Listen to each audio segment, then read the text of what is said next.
Yeah, that is working good. Oh no, I left my water downstairs.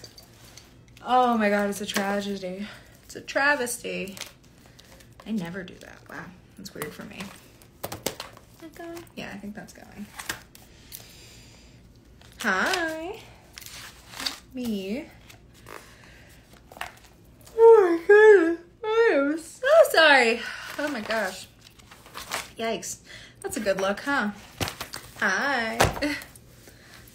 Hello, hello, hello, hello, hello. Okay. So we're just going to kind of get on into it, yeah? Because we are ripping our way through the major arcana. We are just like going. Oh my god, my legs.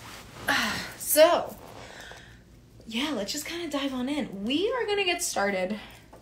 We're still in the liminal of the major arcana, which means, you know, we're still talking about the light, the dark, the good, the bad, the spooky, the not so spooky. We're gonna dive into some of the spooky now. So I'm gonna need you to stay with me. I'm gonna need nobody to panic. I'm gonna need you all to listen to me. Take your biases. Leave them at the door. Take what you heard before. Leave it at the door. Take your preconceived notions. Leave them at the door. I'm gonna say some scary words. Leave that shit at the door. Let me finish my sentence. Let me get into it. Let me cook so I can get to the juicy part. I don't want you to just hear the word death or hear the word devil and start packing up and running. Sit down. Let me finish. Let me talk to you. There is growth in discomfort. Let's get uncomfy. Let's talk about it. I don't know why I'm brandishing a golden healer wand, but let's get into it. So, we're going to start with the devil. Y'all see my point now when I said no running. Park your asses. Sit down. Get uncomfortable. Sit with me. So, with the devil. Personally, I'm a really big fan of this card. There's a lot to learn. There's a lot to be taught in the devil. So, right off the bat, you know, with all the cards, I like to give you guys a little prompt. I like to give you guys something to do. If you want to, like, reflect on the card, this is a good way to really get in tune with the card's energy. You can do it. You don't have to. It's totally fine. It's optional. This is a free class. It's whatever you want. So, the prompt for the devil is going to be, consider the root of your compulsions. What habits do you engage in without thinking? Good or bad? You know, they can be good things, they can be bad things, they can be things that sound good on paper, but maybe aren't the best. Be honest, that's kind of the whole point. Who or what do these habits bind you to? What do they kind of stick you to? Also, why? Why do you engage in these habits? Why are they habits? Why do you keep doing them? What's the value that you see in them? Even the bad ones, you know? I mean, be real with yourself. You might see value in some of your not so great habits. So that doesn't mean that, you know, you keep them, but like reflect on why you think that habit's important. If you can't justify its existence, maybe question it a little bit. So now if you're using the devil as a straight yes or no, it's a no. It's a very big no. Stop that. It's literally like the universe. So if the fool is like a big thumbs up, if the fool is like, yeah, go for it, the devil is literally like, no. Like, it's literally like the universe smacking your hand out of the way. So the planet that this is associated with is Saturn. And by that, I mean Capricorn energy. So some of the cards are going to have these like zodiac connections to them. There's Capricorn. Capricorn. The deities that are associated with this are Pan, who is the Greek god of the wild and kind of slightly mad. Him and Dionysus have a lot of crossover. He's the wild, he's ecstasy, he's kind of madness. He's like all these things. He's indulgence. He works with, I believe he rules over not centaurs. What are they called? Oh, it went right out of my head. Oh no. Not centaurs. The goat people. Centaurs are half horse. I'm talking about the goat people. Oh no. It's out of my head. Oh well. I'm gonna remember it like an hour from now. It's gonna drive me crazy. But you know, he's god of like woodland creatures and nymphs and things like that. And then Set is the Egyptian god of chaos and like upheaval and discord and shenanigans, if you want to talk to anyone who works with him. The angels that you are going to find associated with this, it's the devil, so they're not exactly active angels. Kind of got their wings a little clipped, but you will see Lucifer and Samael if you're looking at like angels specifically.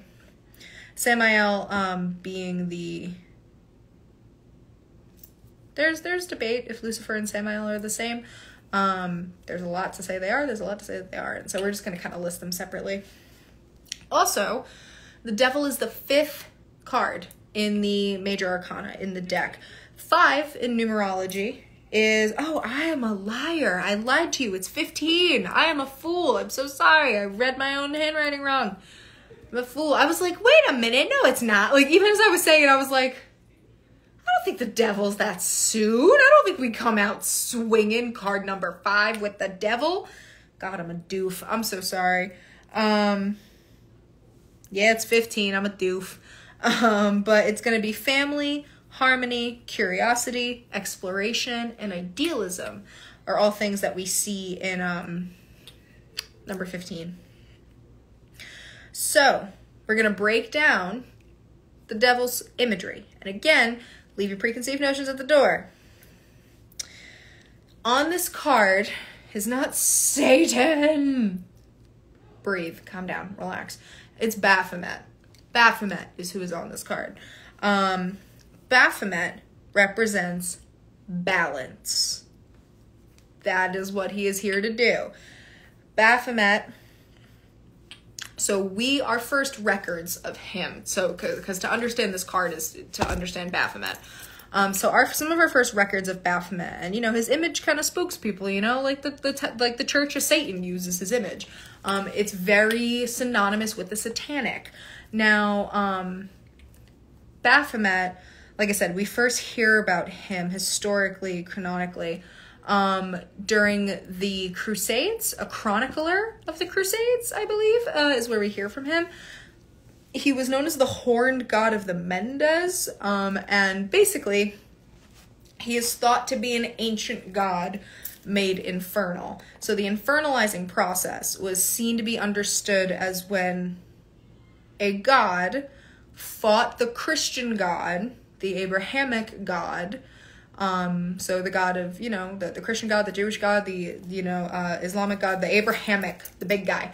A god fought him and lost. And back then, it was very much assumed that when certain cultures went to war, so did their gods. That was usually kind of part of it. I mean, that was a big part of, like, the Trojan War, right? And that whole play, that whole story, we see the gods down there fighting because they took sides.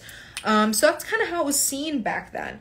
So, you know, during the Crusades, it was really common for people to believe that the god of whatever people that they were fighting and the Christian god, their god, the Abrahamic god, were just duking it out. Like, that was also kind of believed to be going on simultaneously. Because it's really important that monotheistic Christianity didn't really, or at least the way we see monotheistic Christianity, didn't really come around until later. For a really long time, Christianity, the way they practiced monotheism, was not the denial of existence of other gods. That really wasn't a thing until, again, the slightly more modern, more evangelical era of things. What really started happening was Christians believed in other gods for centuries. They fully believed in other gods.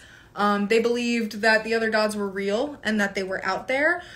They just didn't worship them. So, you know, if you go all the way back to that rule, right, it doesn't say that there are no other gods. It doesn't say no other gods exist. It says worship no other gods before me, which, why would that rule need to be there if there were no other gods? If no other deities existed, why? You could have just left it at no false idols, right? And that's already a rule. You could have just left it at no false idols. False idols is, you know, don't worship a bunch of melted down gold that you put into the shape of a fucking cow. There's nothing there. It's just it's a cow statue. That's a false idol. Cut that shit out. Like, that is a false idol. But they had to go and make a whole extra rule about do not worship any other gods before me. I come first. I'm at the top of the list. If you're going to worship me, I got to be at the top of your list. And, like, that is very different than saying that they're not out there. It's fully, like, if anything, like I said, it's proof that they are. It's just a desire to come first in your book. And, you know, the Abrahamic God, he wants to be the number one priority of his devotees, and that's a fair ask. So, you know, that's kind of what you see. So when it comes to the Crusades, it was fully believed that the Abrahamic God and other deities were duking it out. And if they won, if the Crusaders won, what did they do?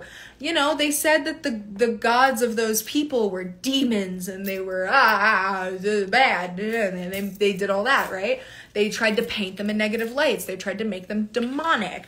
And it was believed that if you fought the Abrahamic God and lost, if you got your ass kicked, you were infernalized. That was like a part of the process. And like that was like kind of what happened. So that's where we get Baphomet. That's where we get like Pazuzu. That's where we get Paimon. You're going to recognize some of these demons. You're going to recognize some of their names from like modern horror. I think Pazuzu is the demon from The Exorcist. And then I think Paimon is the demon from Hereditary.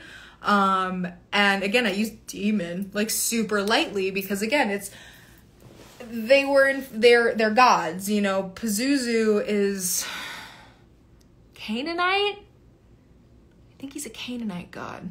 I could be wrong there, but I believe Pazuzu's Canaanite, and I believe Paimon is also Canaanite, or if he's not Canaanite, he's from like the Mesopotamia, Fertile Cry. He's like a Mesopotamian god, something like that. So like, you know, they're gods that it was believed went to war, lost, and now they're here. So Baphomet shares a very similar story. During the Crusades, fought, lost, now infernalized, is now associated with satanic imagery, all that kind of stuff. So that's why we see him. But it's really important that we're not looking at Satan in this kind of card. It's also important to know Satan is not an entity. There is no big bad spooky demon named Satan. There is no red man with a little pitchfork and a tail named Satan. Satan, if you actually look into deeper lore, Satan is a title. It means adversary. It's not an entity. It's like captain. It's like a title. Which is why across a lot of things, you will see a lot of different things claim it. Because again, it's not a name. It's not a person. It's a title. So again, these are all really important things to understand when you're going to break down the devil imagery. Because if you're going in with a lot of preconceived, incorrect, misinformed notions, you're going to deeply misunderstand the card. So it's really important that we demystify and that we really, wow, my hair is doing a lot today and I'm not playing with like any of it. So like I said, it's really important that like I said, we demystify, we break it down, and we erase any misinformation where we can.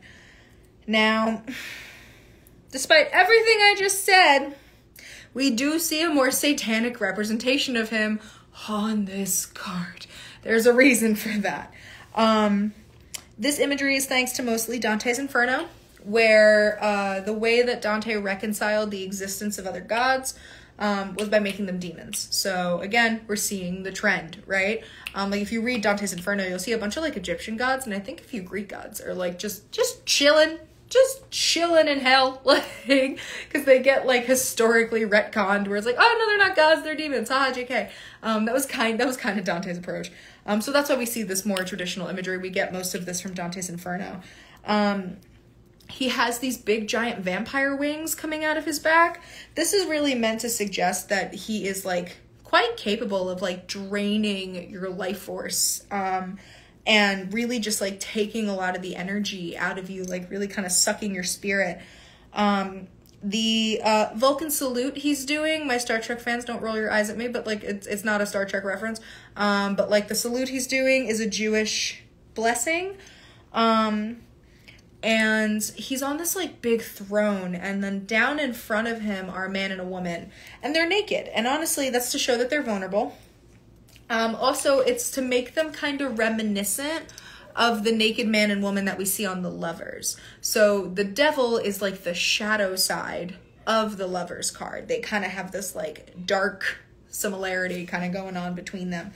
Now also they are chained. They are straight up chained to Baphomet, to this big, ow, my earring. They are, like I said, straight up chained to this big throne that he sits at. This is meant to show impulse and desire and selfishness, and the way that it tends to get us stuck. And they have these small little horns that are like growing out of their head. And this is meant to show that they are slowly becoming more and more like him. They are becoming more and more like Baphomet the longer that they stay.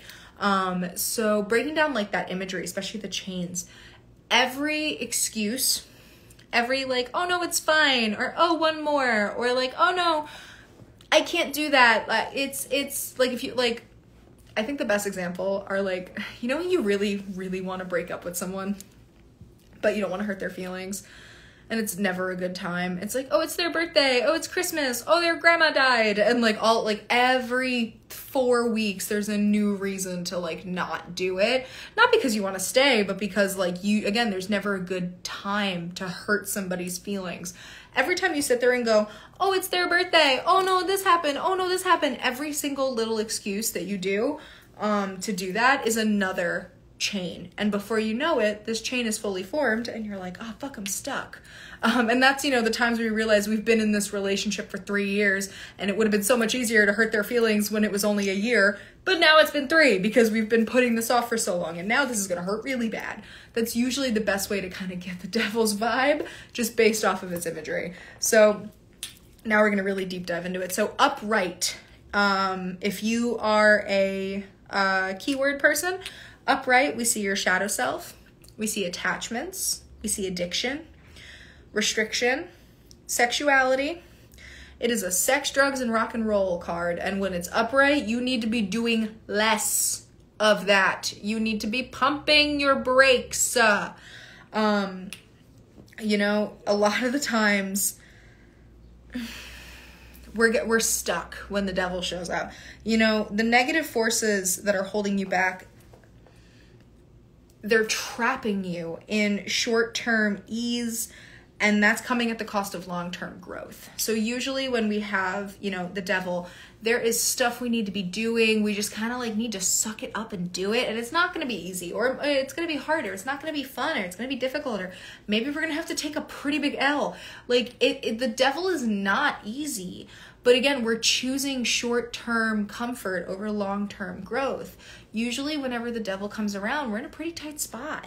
What I tend to find with the devil 9 times out of 10 is, you know, the hardest way that he can really show up is when you have to walk away from something and someone. And usually with the devil, you still care, it's still something you like.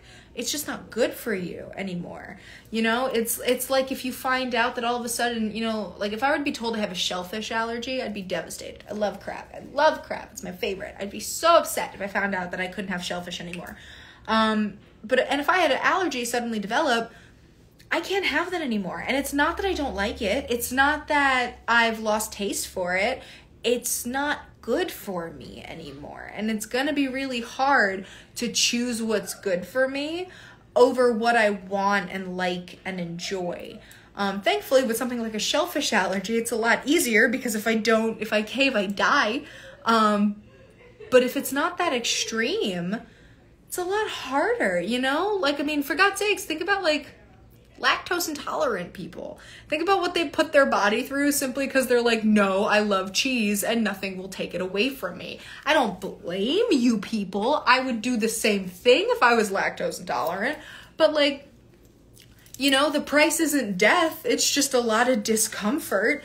And wouldn't you know, if it means they get to have the thing that they want, not need, want, even though it's not good for them, a lot of people are willing to pay the price of discomfort and pain or like a bad evening if it means they get what they want. And we can do that on much bigger scales. If it's not like a lethal thing, if having this thing hurts us if that's the cost of something that feels really good, a lot of us are very willing to pay that. And with the devil, we have to start looking at those things, because that's not okay. That is deeply self-destructive. And, you know, this is a card of instant gratification. You may think you have control over your shadow self. If you think, oh yeah, my shadow self, I got that in the bag, check, see if that's your ego talking. And at the same time, if you're like, I can't control it, check, because that's the opposite of your ego talking. That's, you're being defeatist. You absolutely can control it. You just need to start by taking a really good, honest look at it and everything and what needs to be done and how you have to move about this. You know, you can break free, but first you have to recognize the hold it has on you. Not to sound really cheesy, but like, you can't fix it if you don't acknowledge there's a problem. Like, what do they do? I mean, you know, this is a card of addiction. What do they do in so many addiction recovery places? What's like the first thing you have to do? You know, it's the thing we see everywhere on TV. It's the, you know, hi, I'm Steven and I'm an alcoholic. Like, you have to just say it. You have to acknowledge it. That's the first step. It's the same thing with the devil. You have to recognize the hold it has on you. You have to stop doing the like, oh, it's fine. It's not that deep. Yeah, it is that deep. If I'm pulling the devil, bro, it's that deep. Like, a lot of the times also, the devil is a reminder. You cannot make somebody change. They have to want it. And sometimes they're gonna say they want it. It's not about what they say. It is about what they do. They can say that they want it and then not do a damn thing to get themselves closer. It means they might want it. They don't want it bad enough. They just don't. And like, it's important to recognize that.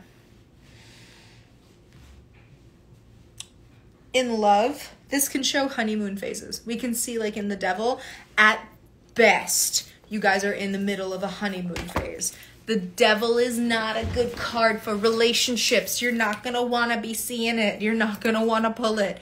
It is an instant red flag if you are in a relationship. My eyebrow is instantly into my hairline if you are in a relationship and I pull this card for y'all.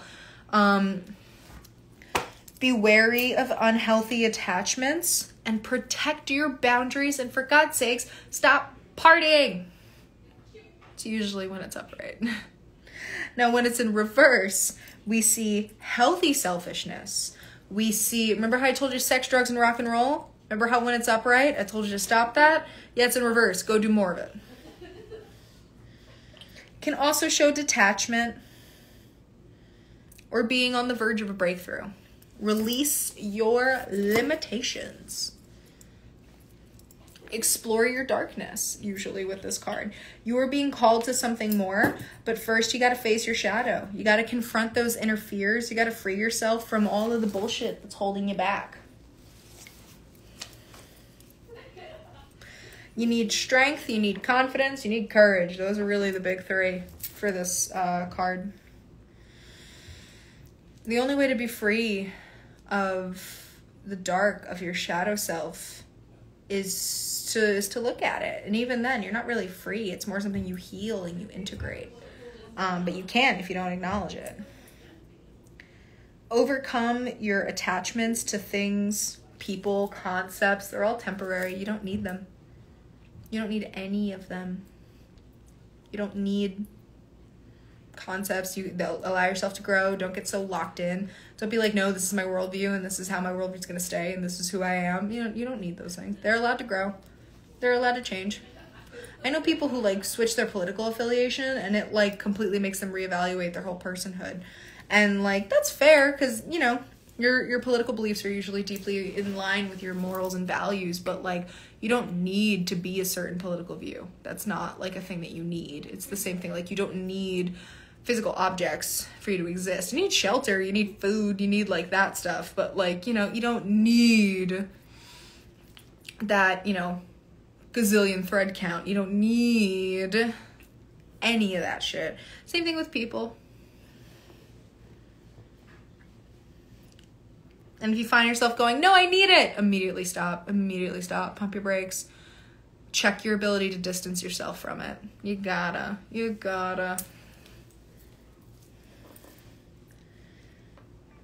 Like, I have a friend of mine who, their family has a really big history of alcoholism.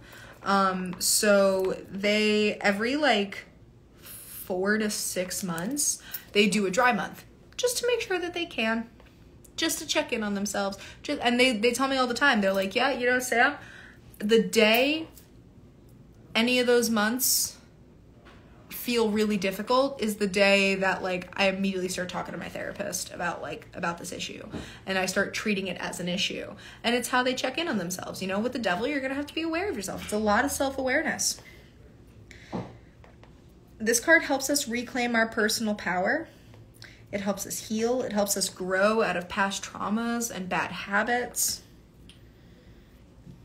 Do shadow work if you get this card, especially in reverse, and watch the way your spirituality just blossoms and just absolutely explodes.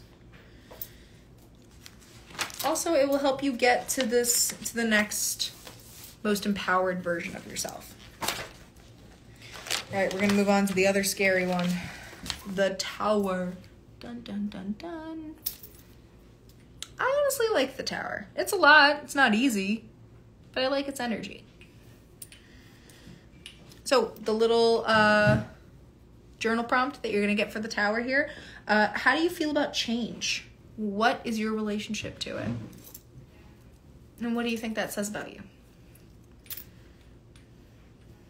For a yes or no, this is a no. No, absolutely not. Any castles you build are going to fall right now. That is not the vibe right now. Not by any means. Now is the time for destruction, not creation. Creation is a bad idea right now. Like, yeah, I like it too. It's stressful. It's definitely stressful. It's not easy, but like, it's good. The planet you see this with, this is Mars. Very specifically Scorpio energy. It's very Scorpionic, the Tower. There is a fly in here that wants to escape so bad. Like, his wings beating against the window are so loud. The deities that you find associated with this card are going to be Horus, Aries, Mars, and Loki. Big time Loki. This is a big Loki card. And the angels that you find are Camael. This is the angel of strength, courage, and war, which tracks. And, God, my nose is so itchy. Oh, my God. And it is number 16. 16 is all about introspection, wisdom, family, independence, and intuitiveness. So the symbolism on the Tower is wild. It's a lot. There is an on-fire tower that has been struck by lightning. There are people jumping out of the tower, and there's sharp rocks at the bottom. It is not, nobody on that card is having a good day. Nobody's having a good time. It is meant to be a scene of chaos and destruction, and this kind of pretty much instantly gives us the vibe that we're looking for already. You can just kind of dissect the imagery alone, and you'll have a pretty solid advice for your client, and like, you have a pretty solid amount of warning.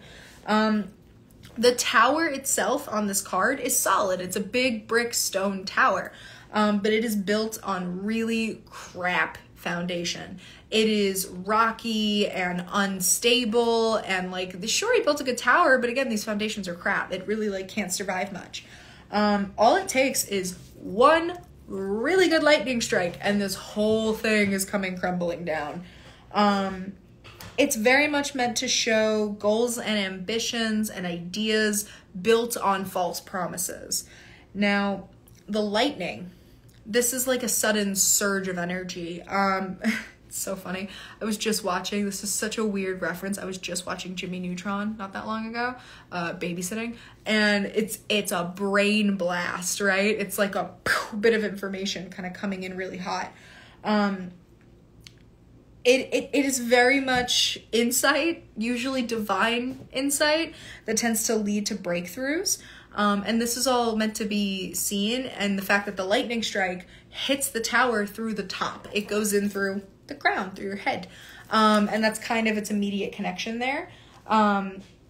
This is also, like I said, a connection to the crown chakra. Now, people inside the tower were very desperate to get out because it is on fire, because it got struck by lightning. And it's understandable. They are in a scary, stressful, chaotic situation. But they really aren't thinking. So they've kind of just jumped out the window with no thought. And they are in for a worse time because of all the sharp rocks at the bottom. It is very out of the frying pan.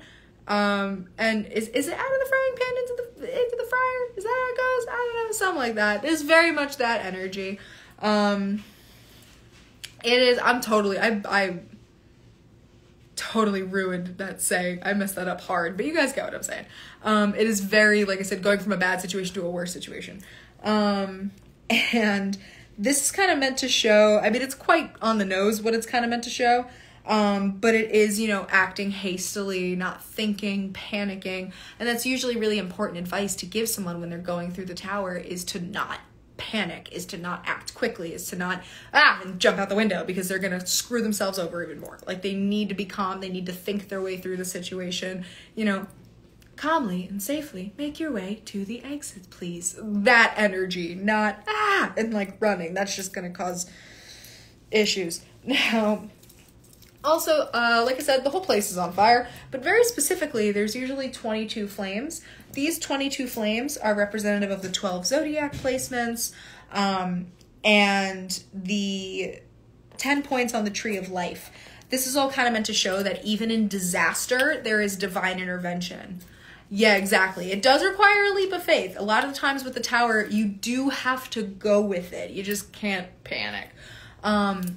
You know, I use the imagery of the tower all the time when I describe it to people when I'm talking about the tower's energy. You know, I say we start, you know, we build these towers around us and they keep us safe and they, you know, they protect us and they're secure and they're cozy. And as people, we like that. But we don't stop growing. We don't. And if we don't edit the tower around us as we're growing in real time, we will outgrow it eventually. You know, we will outgrow it eventually. And I always picture like Alice in Wonderland when she I think she eats the cookie and she like is bigger than the house and her arms come out the windows and her head pops out the chimney, and she's all upset. That's what I think of with the tower when we outgrow our tower. And when we hit that point, because we weren't upgrading it ourselves, you know, the universe comes along, it gives it a really good shake, and any of the bricks that can survive something like that do, and the ones that don't. And if we have not been taking good care of our tower, we're probably gonna lose a lot of bricks. If we haven't been doing maintenance, we're gonna lose a lot of bricks. And it's really important that, you know, yeah, we can grieve that, we can be sad, we can mourn that, that's totally fair, that's totally human. But we can't keep trying to shove those bricks back in. We just need to acknowledge that they could not do what they were supposed to do, and that's sad, but now it's time to keep building. And that's why, you know, don't always let the tower happen. And that's the beautiful thing about the metaphor, is that, like I said, you know, as long as you're setting your boundaries, remaining true to yourself, it won't need to be as harsh. It's, you know, if when you're sitting in your tower, if you notice a brick is starting to degrade, repair it, you know, point out that it's degrading, try to repair it, try to work with it. If you find there's nothing to be done that can fix it, remove it when it's just that one brick. That's going to be hard. It'll be difficult taking the one thing out, but at least the whole damn wall doesn't fall down. Then you can take it out, replace it with something a little bit more sturdy, and you're good. And like, you know, that's kind of the metaphor of the tower. And if we're not so diligent, that's what this card is for. If we're not taking the time to repair the bricks around us before the storms, if we're not taking the time to, you know, constantly make sure that the relationships around us are for our protection, our safety, our betterment, our good, our highest values, then the universe is going to come around every so often and give them a good shake and make sure everything tidies itself up. So, you know, when it's upright, the key words that you're going to find right off the bat with the tower are sudden changes, upheaval, chaos, awakenings. Spiritual awakenings are a big one. Revelations. It is very expect the unexpected. It is very much expect the unexpected. This is something that's probably going to shake us to our core. I'm going to level with you. This is going to really rattle us. This usually affects us spiritually, mentally, emotionally. It's like an across the board thing. The tower is going, if we go through a tower moment, we usually don't come out the same person. So that it's going to be a lot. It's going to be a big thing. There's also no escape. I think the really important thing with the tower, this is my mantra whenever I'm going through a tower moment is the only way out is through. The only way out is through. And that is what I tell myself all the time when I'm dealing with a tower moment, because it really is the truth. Let the tower destroy itself. This is what frees us from the devil card. Remember how I said that that chain keeps building and building and building and building and building? Yeah, well, like I said back at the devil card, you can either choose to cut it yourself, or if you wait too long, the universe is going to come around and cut it for you. And that's usually the tower. That's usually a lot harder. It's usually a lot more stressful. We still need that though, because, we're human. We're all, at least once in our lives, we're going to hold on longer than we should to something that we shouldn't. And that's what the tower's for. It's here to kind of shake it and help us let go of whatever we kind of need to let go of. The release comes through the sudden change, and it shows us the truth. It shows us that our fortress was actually a prison. The change is deep and it is difficult, but it is good. Woof, good crack. Woof, 2 good cracks. Exactly, what matters most is how well you walk through the fire. The tower is very much a card that's going to remind you that we are not in control of what happens to us. Not a lot of the times. We're just really in control of how we respond, of what we do, of how we get our way through that. And again, there's a lot of clarity. There's a lot of release. I use this as an example all the time. And I always say, man, it'll be awkward if he watches these. But I don't talk to my dad. And that was a tower moment for me, right? That was a huge tower moment. That altered the way I live my life. It still does. And, when it happened, there was so much release and there was so much relief. There was also a lot of pain. There was a lot of sadness. My dad, there was a lot of pain. There was a lot of sadness. I lost a really important person in my life. But then also, so many things got better. And I was kind of forced to ask myself, what did I lose? Because I don't really, not a whole lot. Not being honest, not a whole lot. Honestly, what I lost was a lot of headaches and a lot of heartbreak and a lot of disappointment and a lot of getting my feelings hurt. That's a lot of what I lost. I lost some good things too, but the number of one far outweighs the other. And that's the kind of clarity that the tower brings. Same thing. I've gone no contact with a friend. I was friends with them for 10 years. And oh my God, there's a lot of things about our friendship I miss. There's actually, not a lot, there's 4, and they're very specific. But there's 4, there's these things about our friendship that I really do genuinely miss. But distance has given me nothing but clarity in showing me the ways that those relationships hurt me, hindered my progress, slowed me down, got in the way of other, better, healthier relationships. And now, oh my God, these hiccups are gonna kill me. And now all I see is forward growth. So that's kind of the beauty of the tower. I'm not gonna say it wasn't hard. I cried so hard, both of those times, full crybaby cancer, full waterworks, but oh my God, the clarity that came after, the relief that came after. Let yourself have it, let it rock. I'm not trying to be in control of anything but myself. Exactly. I am not trying to put reins on nothing other than me. So I think, with my tower, it's a lot. It's emotionally charged. Whenever I pull this card, I usually tell people that they're in for some shit. But there's also a lot of growth. There's a lot of good here. But usually that good comes after it calms down. This is usually not one of those, you're usually not in the thick of it being I see the bright side. You're usually in the thick of it. And you come out and you're I get it now. Now that I'm not in it, I see it. And that's usually how that process goes. Like I said, remember, it is happening for you, not to you. And that's another mantra I usually say all the time when I'm going through my tower moments. The only way out is through. This is happening for me, not to me. Even if I don't see that yet, even if I don't understand, even if I don't get it, it's happening for me. When it's in reverse, We see personal change. We see fear. We see resistance to change. We see averting disaster. And we see a lot of internal growth. You incite this change this time. So when the tower is upright, what I want you to think of is change happens outside of us, and then that causes us to change in here. When the tower's in reverse, we change, and then our environment changes. So it's the same thing, just opposite direction. When the tower's in reverse, it's a little bit less chaotic. It's a little bit less intense. Actually, it's usually a lot less intense. And mostly that's because we feel much more in control. You know, when it's happening, when the tower's upright, it feels like the universe is doing this to us. Whereas when it's in reverse, we usually have a lot of existential thoughts, a lot of introspection, a lot of soul searching, and then we come out the other side, a very different person. And then we start setting boundaries or demanding that we be treated differently, or we start doing things differently. And then the changes ripple effect more naturally, and it's less kind of brought upon us, and it's more something we bring upon ourselves. The tower's like an Etch-a-Sketch moment, saving us from the wrong direction. Yeah, it really is. It really stops us from, you know, wasting our energy on things that are really not in our highest good, or are just kind of slowing us down. That's kind of what I just said. I'm reading my notes and I'm like, oh, I got ahead of myself. You are questioning everything right now when the tower comes around. We are asking a gazillion fucking questions. Not a bad thing. Like I said, be a little existential. Trust the process. On the other hand, if that does not apply to the situation, again, use your surrounding cards, you'll know.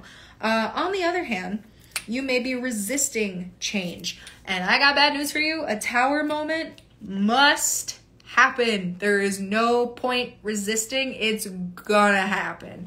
It's gonna hit. And the more you drag your heels, the more it's gonna suck. Just do the damn thing. You know what my response is when I flip it, if I'm pulling for myself and I see the tower? I go, ah, shit. All right. And then I just see where we go, because what else am I gonna do? Fight it? No. Like, this is a swim with the riptide type of situation. That's the only way you get out of it, and that's the only way you usually do it mostly unscathed. I think the best metaphor for just kind of going with the tower that I was ever given is, you are going off the edge of this cliff. There is nothing that is going to change that. You are going over the edge. Can't do shit about that now. What you can do is affect how you fall.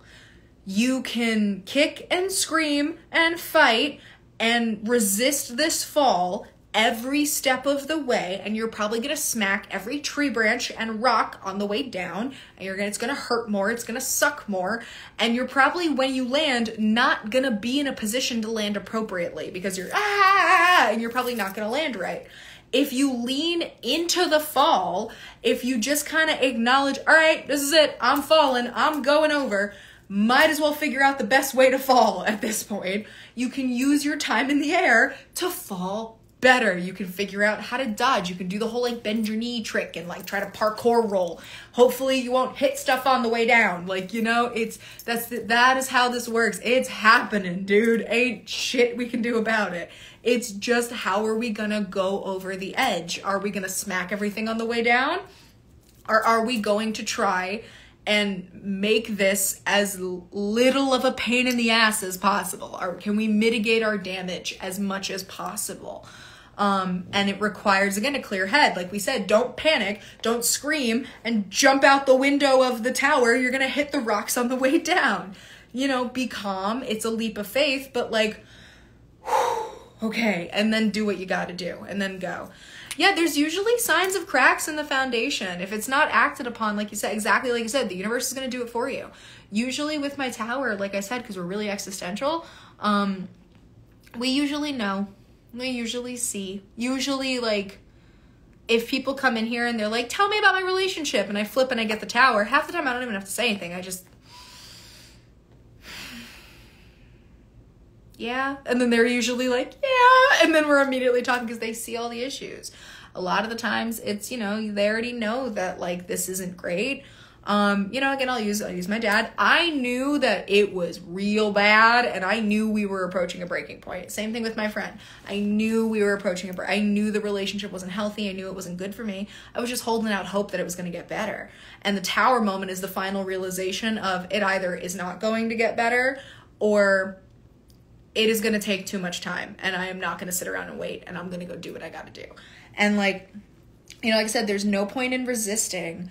You must learn from life's lessons, usually, especially the painful ones.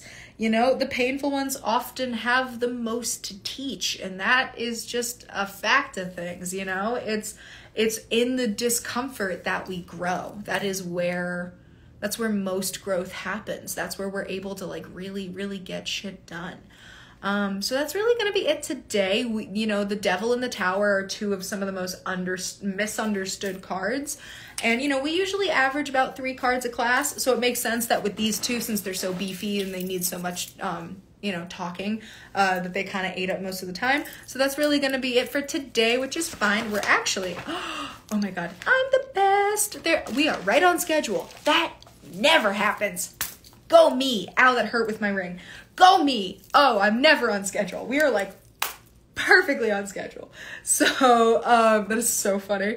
Can't get me, ADHD. So next Saturday, we are going to be finishing the Major Arcana, which is so freaking exciting. Next Saturday, we are going to wrap up the Major Arcana with the polar opposites and their mediator. So I'm going to give you a quick little flavor text, little taste, and then we're going to talk about it next Saturday. So finally, the Major Arcana returns to its balanced masculine feminine energy in the polar opposites and their mediator, in the sun and the moon. So, divine masculine energy fills the sun while the mysterious divine feminine holds all her dominion over the moon. This is dark light, man, woman, fire, water, structure, freeform, consciousness, subconsciousness, magician, high priestess, emperor, empress. We could keep on going. The one that helps us understand which one to tap into at which times is the mediator, is judgment. The teacher, it helps us kind of trust ourselves. So that's really what we're going to be digging into next Saturday. Next Saturday is going to be the sun, the moon, and judgment. And then we're going to really start breaking into the minor arcana. So thank you guys so much for swinging by, for hanging out with me, for, getting uncomfy with me. And I will see you guys next Saturday. Thank you. Gracias, buenos tardes. Have a good night. Thank you guys so much for swinging by. I'm going to go run, get some stuff done. I have some custom spell work that I got to be doing. And then we have an altars class going on later on tonight. So I will see you guys. If you're coming to the class, I'll see you tonight. If you're not, I'll see you Saturday. Bye.